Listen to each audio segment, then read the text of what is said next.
Direct, para tayo direct.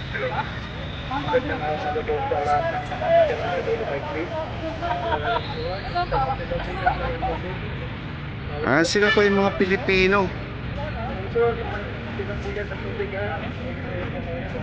At ito mga kaibigan, meron tayong mga bisita. Napakaaga dumating po dito sa ating Dolomite Beach. Sila po ay nagdadala ng mga napakaraming paraphernalia.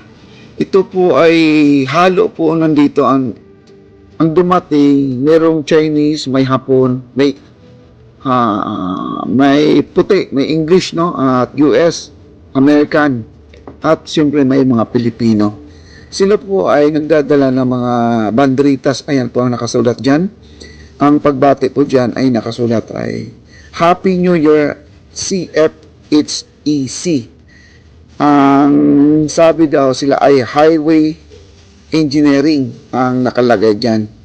At syempre, wala lang ibang nakikitang place na napakaganda. Ito po ang Dolomite number 1 po ito kasi ito po yung nagtitrending sa buong taon na to. Kaya ito po ang dinadayo at nandito po ang kanilang director. Siya po ay nag-create ng grupo na to at siya po ang gumawa ng mga position nila kung ano po yung mga gagawin nila dyan. Sila po ang CFHEC, ang isang malaking company na may ginagawa sila sa Pilipinas na mga kalsada. Kaya ito po yung mga engineering nandito. No? At dito natin sila makakausap kasi napaka-busy po nila dyan sa kanilang ginagawa. At meron pang mga parating, kunti pa lang sila dyan. Meron pang mga kasamahan nila, may mga Amerikano pa. No? At mamaya po, ang tabayanan niyo po ang kanilang gagawin dyan. Marami pa silang mga props dyan na ilalagay. No, kunti pa lang sila, napakahaba ng kanilang banner. Ayan po, tinatawagan na po ni Sir yung mga kasama niya kung nasaan na po daw sila. Ayan po. At panoorin nyo ang ating Dolomite ay napakaaga. Ganito po ang resulta pag morning mga kaibigan. Wala pa po gaanong tao. Ayan. Ganito po ang ating kalangitan. Medyo makulimlim at hindi po natin masabi. Baka biglang bumuhos ang ulan. Ayan po. At marami na pong napakaraming banner na po dito. No? Yung isang security guard ay lumalapit dyan. Tinatanong niya baka sila ay fireworks, no? At para sigurado kasi bawal po dito ang fireworks. Kaya po na-confirm po niya na wala pong fireworks na magaganap dito sa ating Dolomite. Alright? Panoorin nyo hanggang sa dulo. Maraming salamat po. Thank you.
channel you are? Papa D Channel. Papa D channel.